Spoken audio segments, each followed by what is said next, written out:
আমি ঈশ্বৰৰ সৈতে সহভাগিতা উপভোগ কৰি থাকিবলৈ কি কৰিব লাগে?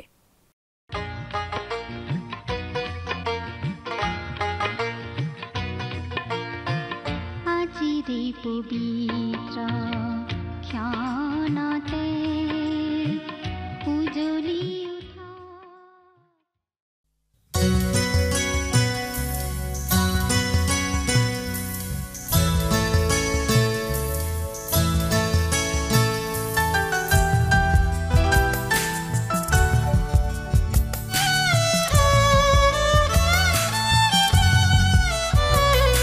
হৃদয় কিয় তুমি ইমান উকৰাটো দিহহাৰা তুমি আজি ৰখিয়ানো হোৱাৰ দৰে এখনতে কৈ ভাবি গুণি চোৱা তোমাক ঈশ্বৰে কিমান মৰম কৰে কিমান মৰম কৰে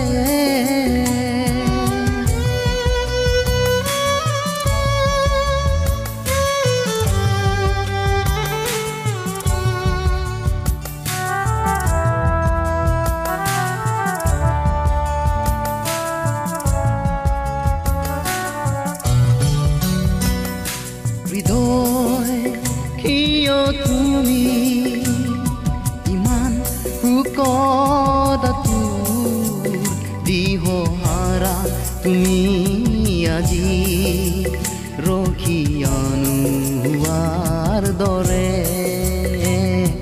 এখনতে কৈ ভাবি গুণি চোৱা তোমাক ঈশ্বৰে কিমান মৰম কৰে কিমান মৰম কৰে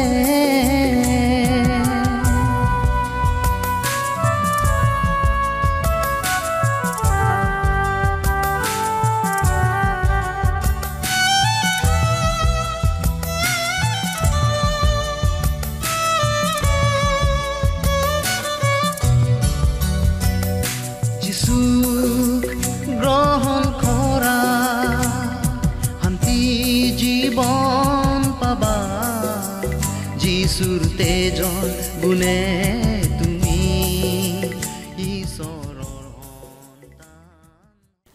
নমস্কাৰ, আমাৰ ভক্তিবচন অনুষ্ঠানলৈ আপোনাক স্বাগতম জনাইছো। খ্ৰীষ্টীয় বিশ্বাসী লোকসকলৰ বাবে বিশেষভাৱে প্ৰস্তুত কৰা এই ভক্তিবচন অনুষ্ঠানটো হৈছে বাইবেল অধ্যয়নৰ ধাৰাবাহিক অসমীয়া অনুষ্ঠান। বাইবেলৰ গোটেই ৬৬খন পুস্তকৰে আমি ইয়াত অধ্যয়ন কৰিম।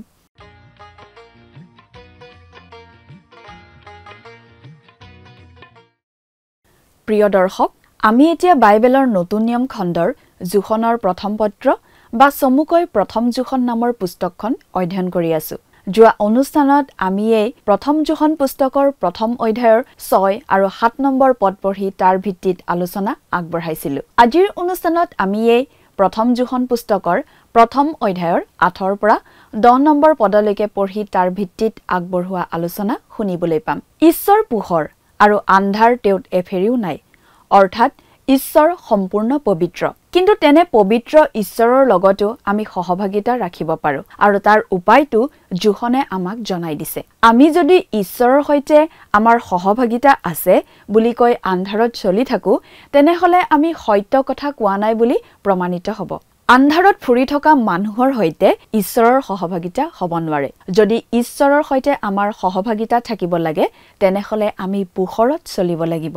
যেতিয়া আমি পোহৰত ফুৰো, তেতিয়া ঈশ্বৰৰ সৈতে আমাৰ সহভাগিতা সম্ভৱপৰ হয়। আৰু যেতিয়া ঈশ্বৰৰ সৈতে আমাৰ সহভাগিতা থাকে, তেতিয়া আমাৰ পৰস্পৰৰ মাজতো সহভাগিতা থকাটো সম্ভৱপৰ হয়। যেতিয়া আমি পোহৰত চলো, অৰ্থাৎ ঈশ্বৰৰ বাক্যৰ পোহৰত চলো, তেতিয়া আমাৰ জীৱনত থকা পাপ দুৰ্বলতা আদি আমি দেখা পাওঁ আৰু সেই পাপবোৰ আমি মানি লওঁ আৰু স্বীকাৰ কৰি ক্ষমা বিচাৰো তেতিয়া আমাক খ্ৰীষ্টই সূচী কৰে আৰু তেতিয়াহে ঈশ্বৰৰ সৈতে আমি সহভাগিতা উপভোগ কৰিব পাৰো তেনেদৰে চলিলেহে আমি আন খ্ৰীষ্টীয় বিশ্বাসীসকলৰ সৈতে প্ৰকৃত অৰ্থত সহভাগিতা উপভোগ কৰিব পাৰো গতিকে ঈশ্বৰৰ সৈতে সহভাগিতা ৰখাৰ মূল কথাটো হৈছে ঈশ্বৰৰ বাক্যৰ পোহৰত নিজৰ জীৱন পৰীক্ষা কৰি চাই সকলো পাপ অপৰাধৰ বাবে মন পালটন কৰি ক্ষমা বিচাৰি চলি থকা ঈশ্বৰৰ সৈতে সহভাগিতা ৰখাৰ বাবে মানুহে লোৱা আন এটা পদ্ধতি হৈছে মানুহে নিজকে ঈশ্বৰৰ হাৰিলৈ উঠাই লৈ যাবলৈ চেষ্টা কৰা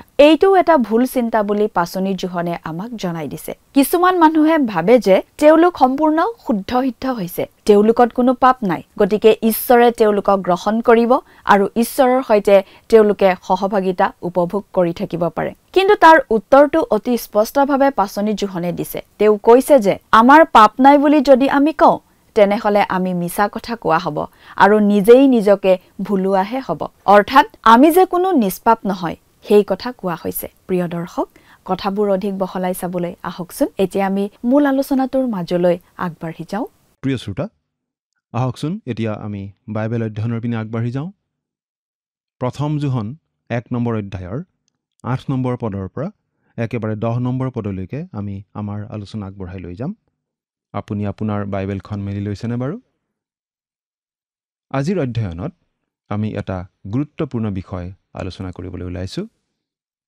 কথাখিনি ভালদৰে বুজি লোৱাটো আমাৰ পক্ষে মংগলজনক বহুতো মানুহে নিজকে ঈশ্বৰৰ সমকক্ষ বুলি ভাবিব খোজে এই কথাটো অবিশ্বাস্য হলেও সঁচা কিছুমান মানুহে ক'ব খোজে যে তেওঁলোক সম্পূৰ্ণ শুদ্ধ সিদ্ধ তেওঁলোকে কেতিয়াও পাপ নকৰে তেওঁলোকে আনৰ আগত তেনেদৰেই দাবী কৰিব খোজে কিন্তু এই কথাটো সঁচানে বাৰু কেতিয়াও কোনো ধৰণৰ বেয়া কাম নকৰা কোনো ধৰণৰ দুখ নকৰা কোনো পাপ নকৰা মানুহ আপুনি বাৰু লগ পাইছেনে এবাৰ চিন্তা কৰি চাওকচোন এই বিষয়ে বাৰু বাইবেলে কি কয় আমি বাইবেলৰ পৰাই চাওঁ পাঠ কৰি দিছো প্ৰথম জোহন প্ৰথম অধ্যায় 8 পদ আমাৰ পাপ নাই বুলি যদি কওঁ তেন্তে আমি নিজেই নিজকে ভুলাওঁ আৰু আমাৰ অন্তৰত সত্যতা নাই ইয়াৰ আগৰ পদটোত আমি পঢ়িবলৈ পাইছিলোঁ যে আমি যদি ঈশ্বৰৰ সৈতে সহভাগিতা উপভোগ কৰি থকা বুলি কওঁ কিন্তু যদি আমি আন্ধাৰত ফুৰো অৰ্থাৎ পাপত চলি থাকোঁ তেন্তে আমি মিছলীয়া অৰ্থাৎ পাপত চলা মানুহে ঈশ্বৰৰ সৈতে সহভাগিতা উপভোগ কৰিব নোৱাৰে এই পদটোত কিন্তু তাতোকৈ ডাঙৰ কথা এটা কোৱা হৈছে কথাটো অলপ দকৈ চিন্তা কৰি চাওকচোন যদি আপুনি ভাবে যে আপুনি আপোনাৰ জীৱনত এনেকুৱা এটা পৰ্যায়ত উপনীত হৈছে যে আপোনাত আৰু একো পাপ নাই আপোনাৰ জীৱন একেবাৰে নিকা পৰিষ্কাৰ তেন্তে আপোনাত সত্যতা নাই অৰ্থাৎ কেৱল মাত্ৰ এজন মিছলীয়া নহয় কিন্তু আপোনাত সত্যতাই নাই কথাটো শুনিবলৈ খুব টান যদি আমি নিজকে সম্পূৰ্ণ শুদ্ধ সিদ্ধ নিষ্পাপ বুলি ভাবি লওঁ তেন্তে আমি নিজেই নিজকে ভুলাওঁ এই বুলি কোৱা হৈছে আনক ভুলাওঁ বুলি কোৱা হোৱা নাই নিজকে ভুলাওঁ বুলি কোৱা হৈছে নিজকে ঠগো নিজকে প্ৰবঞ্চনা কৰোঁ এইখিনিতে আমি এজন বিখ্যাত লোকৰ ব্যক্তিগত অভিজ্ঞতা এটাৰ কথা ক'ব খুজিছোঁ মানুহজনে তেওঁৰ অভিজ্ঞতাটো এনেদৰে বৰ্ণাইছিল মই যেতিয়া এজন নৱাগত হিচাপে কলেজলৈ গৈছিলোঁ মই হোষ্টেলত থাকিব লগা হৈছিল আৰু মোৰ প্ৰথমজন ৰুমমেট আছিল এজন ডেকা খুব ভাল ল'ৰা সেই ল'ৰাজনে ঈশ্বৰৰ পৰিচৰ্যাৰ কাৰণেই প্ৰশিক্ষণ লৈ আছিল কিন্তু তেওঁৰ লগত সমস্যা এটাই আছিল তেওঁ নিজকে একেবাৰে শুদ্ধ সিদ্ধ লোক বুলি ভাবিছিল মই সেই কোঠালৈ থাকিবলৈ যাওঁতে ল'ৰাজন ৰুমত নাছিল তেওঁ আহি মোক দেখিলে আৰু নিজৰ চিনাকি দিলে চিনাকি দিওঁতেই তেওঁ ক'লে যে তেওঁ কেইবা বছৰো কোনো ধৰণৰ পাপ কৰা নাই কোনো ধৰণৰ বেয়া কাম কৰা নাই 2 বছৰ নে 3 বছৰ বুলি কৈছিল মোৰ ঠিক মনত নাই। কেতিয়াও কোনো পাপ নকৰা বুলি দাবী কৰিব পৰা এনেকুৱা ল'ৰা এজন লগ পাই মই অতি আচৰিত হৈছিলোঁ।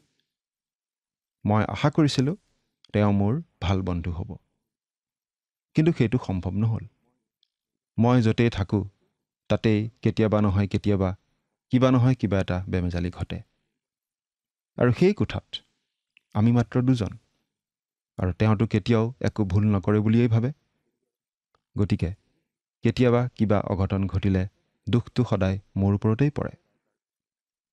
অৱশ্যে স্বীকাৰ কৰিবই লাগিব যে প্ৰায় ক্ষেত্ৰতে দোষ মোৰেই হয়, কিন্তু সদায় নহয়।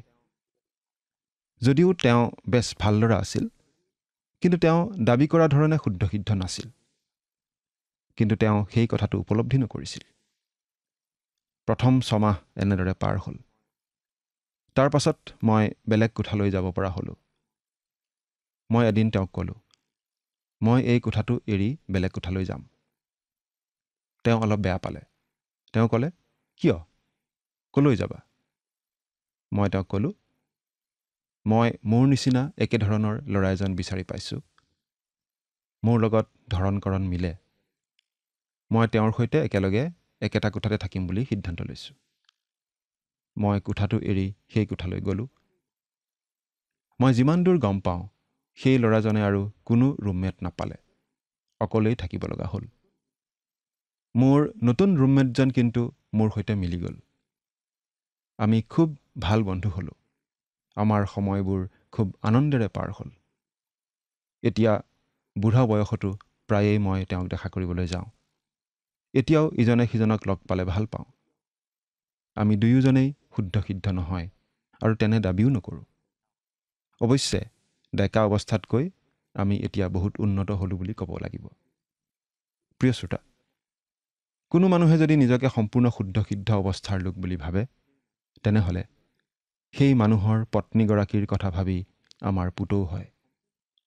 কাৰণ নিজকে সম্পূৰ্ণ শুদ্ধ সিদ্ধ বুলি ভবা লোকৰ সৈতে একেলগে বাস কৰিব লগা হোৱাটো খুব কঠিন আৰু যন্ত্ৰণাদায়ক কথা। আমি মনত ৰখা উচিত, আমি যদি আমাৰ পাপ নাই বুলি কওঁ, তেন্তে আমাত সত্যতা নাই। আমি নিজেই নিজকে ভুলাওঁ। আমি কেতিয়াও ঈশ্বৰৰ সমকক্ষ হ'ব নোৱাৰোঁ। এই জীৱনকালত আমি সম্পূৰ্ণ সিদ্ধতা কেতিয়াও লাভ কৰিব নোৱাৰোঁ। এই বিষয়ে এজন বিখ্যাত লোকে আন এটা অভিজ্ঞতাৰ কথা এনেদৰে বৰ্ণাইছিল। মই এখন ঠাইলৈ নতুনকৈ আহিছিলোঁ আৰু তাতে এজন মানুহক লগ পালোঁ। তেওঁ এখন জেলত চেপ্লেইন ৰূপে কিছুদিন কাম কৰিছিল। তেওঁ খুব উৎসাহী, ভাল খ্ৰীষ্টীয় বিশ্বাসী আছিল। এদিন তেওঁ মোক ৰাস্তাত লগ পাই ক'লে, ভাই, এটা কথা তোমাক ক'ব খুজিছোঁ। যোৱা ৰাতি মই পবিত্ৰীকৃত হ'লোঁ। মই সুধিলোঁ, হয় নেকি? কি ঘটিছিলনো? তেওঁ ক'লে যে তেওঁ এনেকুৱা এটা অৱস্থাত উপনীত হ'ল যে তেওঁ আৰু কেতিয়াও পাপ নকৰে। তাৰ পাছত কিছুদিন মই তেওঁক লগ পোৱা নাছিলোঁ। কিন্তু মই কাম কৰা গীৰ্জাৰ এজন বিষয়া সেই মানুহজনৰ ঘৰৰ কাষতে বাস কৰে। এদিন কিবা এটা সাধাৰণ কথাতেই সেই মানুহজনে মোৰ গীৰ্জাৰ বিষয়াজনক খঙতে বেয়াকৈ ক'লে। কথাটো শুনি মই সেই মানুহজনৰ ওচৰ পালোগৈ। মই তেওঁক পোনে পোনে সুধিলোঁ, আপুনি পবিত্ৰীকৃত হোৱা বুলি মোৰ আগত দাবী কৰা নাছিল জানো? নিশ্চয় কৰিছিলোঁ, তেওঁ উত্তৰ দিলে। আৰু পবিত্ৰীকৃত হৈ আপুনি একেবাৰে নিষ্পাপ পবিত্ৰ অৱস্থা এটা, কেতিয়াও পাপ নকৰা অৱস্থা এটা লাভ কৰা বুলি কোৱা নাছিল জানো? নিশ্চয় কৈছিলোঁ। মই এতিয়াও কওঁ, মই তেনেকুৱা এটা অৱস্থা লাভ কৰিছোঁ। তেওঁ আকৌ ক'লে, এৰা, কিন্তু আপোনাৰ চুবুৰীয়া লোকজন মোৰ মণ্ডলীৰ সদস্য। আপুনি জানো তেওঁক খঙতে বেয়া ব্যৱহাৰ কৰা নাই? মোৰ কথা শুনি মানুহজনে অলপ সেমেনা সেমেনি কৰিলে।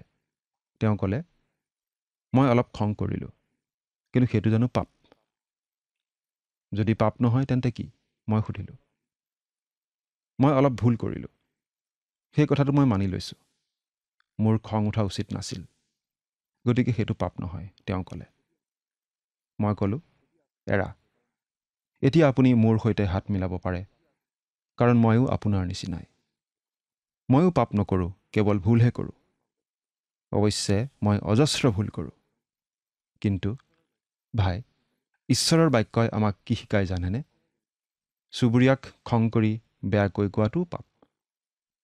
মোৰ কথা শুনি তেওঁ নিমাত হ'ল। প্ৰিয় শ্ৰোতা, আমাৰ পাপ নাই বুলি কৈ আমি কাক ঠগোঁ? আমি নিজেই নিজকে ঠগোঁ। কেৱল নিজকহে প্ৰবঞ্চনা কৰোঁ। আমি ঈশ্বৰক ঠগিব নোৱাৰোঁ। আমি আমাৰ ওচৰ চুবুৰীয়াকো ঠগিব নোৱাৰোঁ। কাৰণ তেওঁলোকেতো আমাক হাড়ে হিমজুৱে চিনি পায়। কিন্তু আমি নিজেই নিজকে ঠগোঁ। আৰু ইয়াত পাচনি জোহনে অতি স্পষ্টভাৱে জনাই দিছে যে যি মানুহে নিজৰ জীৱনত একো পাপ নাই বুলি কয়, যি মানুহে নিজকে সম্পূৰ্ণ শুদ্ধ সিদ্ধ বুলি ভাবে, সেই মানুহত সত্যতা নাই। কিন্তু বহুতো মানুহে নিজকে সম্পূৰ্ণ শুদ্ধ সিদ্ধ কৰি নিজকে ঈশ্বৰৰ আগত গ্ৰহণীয় ৰূপত থিয় কৰাবলৈ নিজেই চেষ্টা কৰি থাকে। নিজকে ঈশ্বৰৰ নিচিনা পবিত্ৰ কৰিবলৈ চেষ্টা কৰি থাকে। আৰু এইটো অসম্ভৱ কথা। এতিয়া কথা হ'ল, ঈশ্বৰ সম্পূৰ্ণ পবিত্ৰ। তেওঁক আমি আমাৰ পৰ্যায়লৈ নমাই আনিব নোৱাৰোঁ। আনহাতে আমিও ঈশ্বৰৰ সমান পবিত্ৰ হ'ব নোৱাৰোঁ। তেন্তে উপায়? এই কথা জনাৰ পাছত, উপলব্ধি কৰাৰ পাছত আমিনো কি কৰা উচিত? আমাক ইয়াত পাচনি জোহনে এটা উপায় দি দিছে। 9 নম্বৰ পদটো পঢ়ি দিছোঁ। কিন্তু আমি নিজ নিজ পাপবোৰ স্বীকাৰ কৰিলে বিশ্বাসী আৰু ধাৰ্মিক যি তেওঁ আমাৰ পাপবোৰ ক্ষমা কৰে আৰু সকলো অধৰ্মৰ পৰা আমাক সূচী কৰে। আমি যদি আমাৰ জীৱনত পাপ আছে বুলি মানি লওঁ আৰু সেই কথা ঈশ্বৰৰ আগত স্বীকাৰ কৰোঁ, তেতিয়া কি হয়? তেতিয়া আমি আমাৰ পাপৰ ক্ষমা লাভ কৰিব পাৰোঁ। পাপ স্বীকাৰ কৰা মানেনো কি? এই স্বীকাৰ কৰা কথাটো আহিছে মূল গ্ৰীক শব্দ হোমোলগিয়ৰ পৰা। হোমোলগিয় মানে to say the same thing, অৰ্থাৎ একেটা কথা কোৱা। লগিয় মানে কোৱা আৰু হোমো মানে একে। অৰ্থাৎ ঈশ্বৰে যি কয় আমি ঠিক সেই কথাটো ক'ব লাগিব। যদি ঈশ্বৰৰ বাক্যই কিবা এটা কাম বা কিবা এটা বিষয়ক পাপ বুলি কয়, তেতিয়া আমিও ঈশ্বৰৰ কথাত হয় ভৰ দি সেই কাম বা সেই বিষয়টোক পাপ বুলি ক'ব লাগিব। অৰ্থাৎ আমি ঈশ্বৰক ক'ব লাগিব, হয় প্ৰভু, তুমি ঠিকেই কৈছা। তুমি কোৱা কথাটোকে ময়ো কওঁ যে এই কামটো পাপ, এই কথাটো পাপ। পাপ স্বীকাৰ কৰা মানে ঠিক এনেকুৱা কথা। মুঠতে আমি ঈশ্বৰে কোৱা কথাটো মানি ল'ব লাগিব। কোনো এটা কাম আমি পাপ নহয় বুলি যুক্তি দৰ্শাব নালাগিব, কিন্তু পাপক পাপ বুলিয়েই মানি ল'ব লাগিব।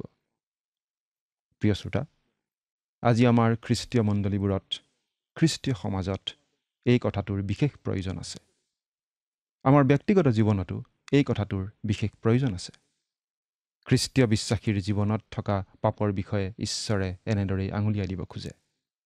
এজন মানুহৰ জীৱনত বৰ ডাঙৰ দুৰ্যোগ আহিছিল। তেওঁ নিজৰ পত্নীক বিবাহ বিচ্ছেদ কৰিছিল।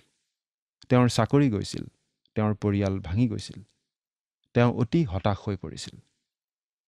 তেওঁ আহি ঈশ্বৰৰ পৰিচৰ্যাকাৰীৰ আগত দুখ কৰি কৈছিল, মই ঈশ্বৰৰ সেৱা কৰিব বিচাৰিছিলোঁ, কিন্তু মই বিফল হ'লোঁ। মই একেবাৰে অসফল, অকৃতকাৰ্য লোক। তেতিয়া সেই পৰিচৰ্যাকাৰী লোকজনে তেওঁক অতি খোলাখুলিকৈ ক'লে, আপুনি মোৰ আগত পেন পেনাই কান্দি লাভ নাই। ঈশ্বৰৰ আগত এই কথা কওক। আপুনি তেওঁৰ কাষ চপাটো তেওঁ বিচাৰে। ঈশ্বৰৰ আগত আপুনি স্বীকাৰ কৰক যে আপুনি বিফল হৈছে, আপুনি ভুল কৰিছে, এইবুলি তেওঁক কওক। ঈশ্বৰে যিবোৰ কথাক পাপ বুলি কয়, সেইবোৰ আপুনিও পাপ বুলি মানি লোৱা বুলি ঈশ্বৰক কওক। তেওঁৰ সহায় বিচাৰক। তেওঁ আপোনাৰ পিতৃ। আপুনি খ্ৰীষ্টীয় বিশ্বাসী হিচাপে ঈশ্বৰৰ পৰিয়ালৰ লোক। আপুনি ঈশ্বৰৰ সহভাগিতাহে হেৰুৱাইছে, কিন্তু সেই সহভাগিতা আকৌ আপুনি লাভ কৰিব, উপভোগ কৰিব পাৰে। আপুনি আপোনাৰ পাপ স্বীকাৰ কৰিলে তেওঁ অতি বিশ্বাসী, তেওঁ ধাৰ্মিক। তেওঁ আপোনাৰ সকলো পাপ ক্ষমা কৰিব। আমি আমাৰ পাপ স্বীকাৰ কৰিলে ঈশ্বৰে কি কৰে? তেওঁ আমাক ধুই পৰিষ্কাৰ কৰে। আমি বাইবেলত পাই অহা বিভিন্ন দৃষ্টান্তৰ ভিতৰত অপব্যয়ী পুত্ৰৰ দৃষ্টান্তটো বেছিকৈ মনত পেলাই আহিছোঁ। আশা কৰোঁ সেই দৃষ্টান্তটো আপোনাৰ মনত আছে। সেই অপব্যয়ী পুত্ৰই নিজৰ দুখ বুজি পাই অনুতাপ কৰি আকৌ নিজৰ পিতৃৰ ওচৰলৈ উভতি আহিছিল। কিন্তু উভতি অহা সময়ত সেই অপব্যয়ী পুত্ৰ অতি লেতেৰা অৱস্থাত উভতি আহিছিল। গাহৰিৰ নিচিনা গোন্ধাই আহিছিল। তেওঁৰ সেই লেতেৰা শৰীৰটোতে পিতাকে নতুন কাপোৰ পিন্ধাই দিছিল বুলি আপুনি ভাবেনে? নাই, নিশ্চয় তেনে কৰা নাছিল।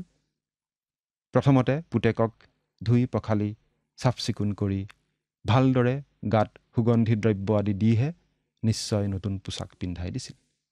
সেইদৰে নতুন পোছাক পিন্ধা পুতেকে আকৌ বাৰু এসপ্তাহমান পাছত পিতাকক কৈছিল নেকি, দেউতা, মই আকৌ দূৰ দেশলৈ যাওঁগৈ, আকৌ গাহৰিৰ গঁড়ালত থাকোঁগৈ?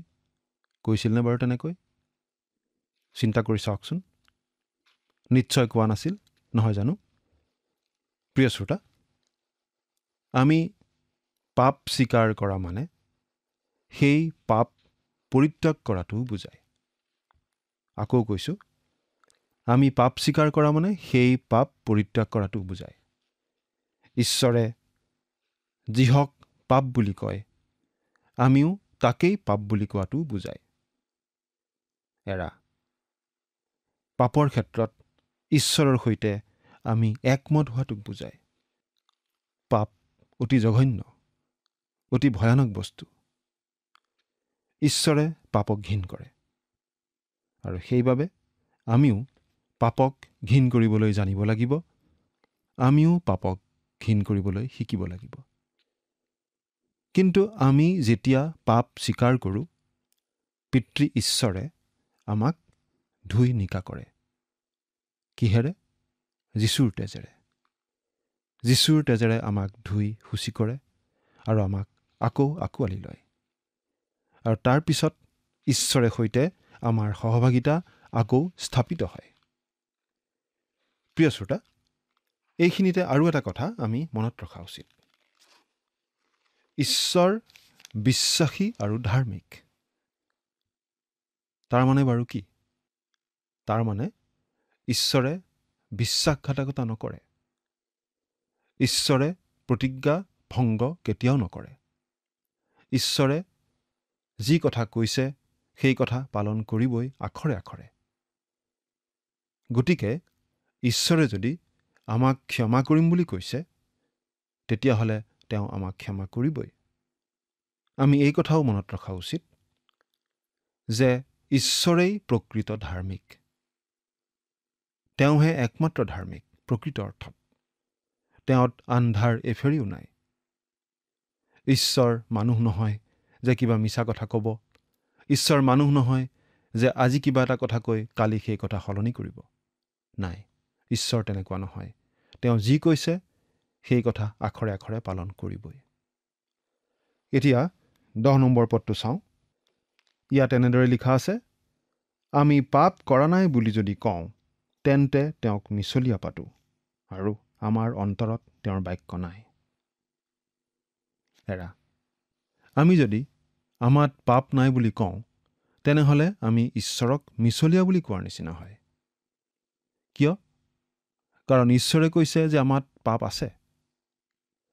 আমি কোনো মানুহেই সম্পূৰ্ণ শুদ্ধ, সিদ্ধ, পবিত্ৰ নহয়। গতিকে আমি যদি আমাৰ গাত কোনো পাপ নথকা বুলি কওঁ, তেনেহ'লে আমি ঈশ্বৰৰ কথা মিছা বুলি কোৱাৰ নিচিনা হয়। অৰ্থাৎ আমি ঈশ্বৰক মিছলীয়া বুলি কোৱাৰ নিচিনা হয়। গতিকে আমি আমাত পাপ নাই বুলি কোৱাটোও এটা পাপ। ঈশ্বৰক মিছলীয়া বুলি কোৱাটো জানো পাপ নহয়? চিন্তা কৰি চাওকচোন। প্ৰিয় শ্ৰোতা, আমি ঈশ্বৰৰ আগলৈ যাব লাগে আৰু তেওঁৰ লগত খোলাখুলিকৈ কথা ক'ব লাগে। যি কথা আমি আনৰ আগত ক'ব নোৱাৰোঁ, সেই সকলো কথা আমি ঈশ্বৰক খোলাখুলিকৈ জনাব পাৰোঁ। আমাৰ সকলো সমস্যাৰ কথা, আমাৰ সকলো দুৰ্বলতাৰ কথা, আমাৰ গুপুত পাপবিলাকৰ কথা সকলোবিলাক আমি তেওঁক জনাব পাৰোঁ।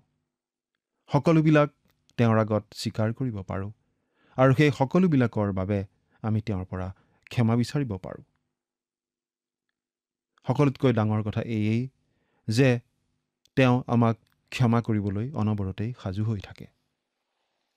প্ৰিয় শ্ৰোতা, ঈশ্বৰক জনাওক যে আপুনি তেওঁৰ সৈতে সহভাগিতা উপভোগ কৰিব খোজে। ঈশ্বৰক জনাওক যে আপুনি তেওঁক সেৱা কৰিব বিচাৰে। ঈশ্বৰৰ সৈতে সহভাগিতা স্থাপন কৰিবলৈ আমাৰ বাবে তেওঁ অতি সুন্দৰ, অতি সহজ উপায় প্ৰস্তুত কৰি ৰাখিছে। প্ৰভু যীশুখ্ৰীষ্টৰ যোগেদি আমি আমাৰ সকলো পাপৰ ক্ষমা লাভ কৰিব পাৰোঁ। প্ৰভু যীশুখ্ৰীষ্টক ত্ৰাণকৰ্তা বুলি গ্ৰহণ কৰি পৰিত্ৰাণ লাভ কৰাৰ পাছতো আমি আমাৰ জীৱনৰ সকলোবিলাক পাপৰ ক্ষমা বিচাৰি ঈশ্বৰৰ আগত সকলো স্বীকাৰ কৰি তেওঁৰে সৈতে সহভাগিতা উপভোগ কৰি থকা উচিত। আপুনি বাৰু ঈশ্বৰৰ সৈতে সহভাগিতা উপভোগ কৰি আছেনে? আপুনি বাৰু ঈশ্বৰৰ আগত খোলা মনেৰে, মুকলি মনেৰে প্ৰাৰ্থনা কৰিব পাৰেনে? আপোনাৰ প্ৰাৰ্থনা ঈশ্বৰে শুনিছে বুলি আপোনাৰ অন্তৰত বিশ্বাস হয়নে? চিন্তা কৰি চাওকচোন। আপোনাৰ জীৱনত থকা সকলো দুখ দুৰ্বলতাৰ কথা ঈশ্বৰৰ আগত আপুনি উদঙাই দেখুৱাইছেনে? তাৰ বাবে ক্ষমা বিচাৰিছেনে? চিন্তা কৰি চাওকচোন। ঈশ্বৰে আপোনাক আশীৰ্বাদ কৰক। আমেন।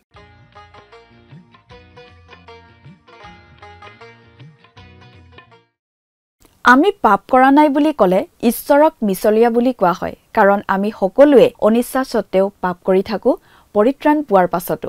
আমি সেই কথাটো মানি লৈ আমি নিজকে নুভুলাই নিজৰ পাপ স্বীকাৰ কৰি প্ৰভু যীশুৰ কাষ চাপিলে তেওঁৰ তেজে আমাক সকলো পাপৰ পৰা শুচি কৰে, কাৰণ তেওঁ বিশ্বাসী আৰু ধাৰ্মিক। তেওঁ নিজৰ প্ৰতিজ্ঞা অনুসাৰে কাম কৰে।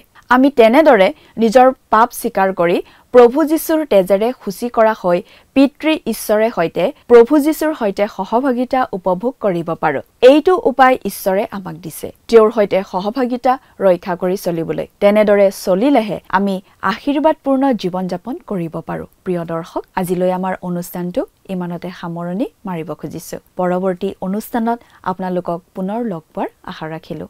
সামৰণি মৰাৰ আগতে আহকচোন আমি খন্তেক প্ৰাৰ্থনাত মূৰ্ণত কৰোঁ হওক। স্বৰ্গত থকা অতি মৰমীয়াল দয়ালু পিতৃ ঈশ্বৰ, প্ৰভু তোমাক ধন্যবাদ দিছোঁ সুন্দৰ সময় প্ৰভু তুমি দান কৰাৰ বাবে। দয়ালু মৰমীয়াল পিতৃ ঈশ্বৰ, এই সময়তে প্ৰাৰ্থনা কৰিছোঁ তোমাৰ চৰণত প্ৰতিজন দৰ্শকসকলৰ বাবে। তুমি তেওঁলোকক আশীৰ্বাদ কৰিবা।